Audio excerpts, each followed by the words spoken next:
In criminal cases, there is one verdict that elicits the most questions, more mixed reactions, and more confusion than any other.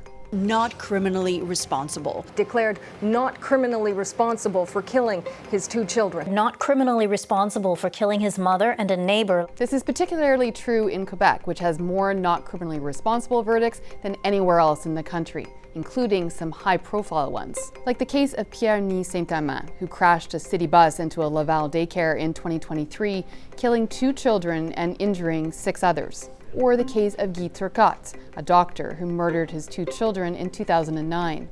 It made me wonder, what does it mean when someone is found not criminally responsible? What kind of treatment do they get, and what are their chances of getting better? When someone is found not criminally responsible, it acknowledges that the person committed the crime, but because of their mental illness, did not have the capacity to understand what they were doing. Not criminally responsible began to be used in 1992 when the criminal code was amended to replace not guilty by reason of insanity. The term insanity was considered to be stigmatizing, and it didn't really reflect the variety or the nuances of mental illnesses.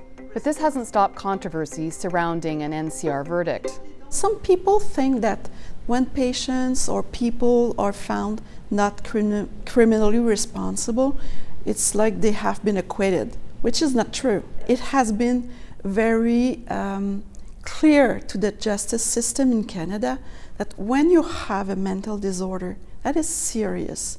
You should not be punished. You should be treated. People found not criminally responsible are often suffering from schizophrenia, schizoaffective disorder, bipolar disorder, or experiencing a psychosis. The ordinary case is really the case of a person that have an history of mental illness. And at the moment of the crime, they didn't take their medication, they are in distress, etc. And this is something that, we see again and again. Although not criminally responsible verdicts are more common in Quebec, it's actually not that common of a verdict in criminal cases. Un verdict de non-responsabilité criminelle pour cause de troubles mentaux, c'est assez rare. C'est moins que 1% de tous les verdicts qu'on voit. But in each case, it can be difficult for victims or the families of victims to understand. They often feel like the justice system did not hear them or that their loss or experience was disregarded. Mélanie Goulet attended Pierre Saint-Amand's trial in Laval. Her daughter Emma attended the daycare that Saint-Amand rammed into. Emma survived but was trapped under the bus. It's shocking to us, to see how they talk about him, Sometimes it feels like he's the victim. Isabelle Gaston empathizes. In 2011, her ex-husband, Guy Turcotte, was initially found not criminally responsible for killing their 2 children. Turcotte was released from a psychiatric institution after 18 months. He was later retried and found guilty of 2 counts of second-degree murder. Gaston thinks a person found not criminally responsible for a serious crime should serve a minimum amount of time before they're released. Psychiatry remains an evaluation by a human based on criteria, and you could have a person that is able to manipulate you. People found not criminally responsible for crimes are never simply set free, but unlike a prison sentence, the length of time someone is detained after a verdict isn't known. A lot depends on their willingness to accept treatment.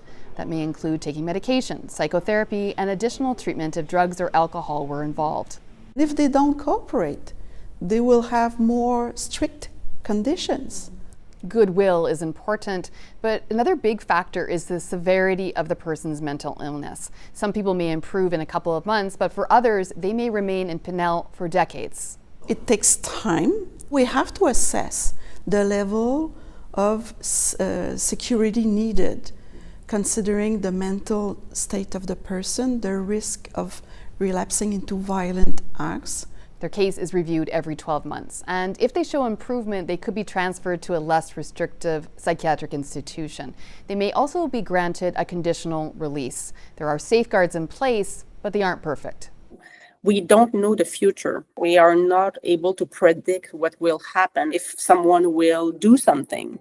One of the main purposes of the treatment is to help the person understand what happened and to identify the stressors and the risk factors that may have led to that behavior. Prue says there are success stories.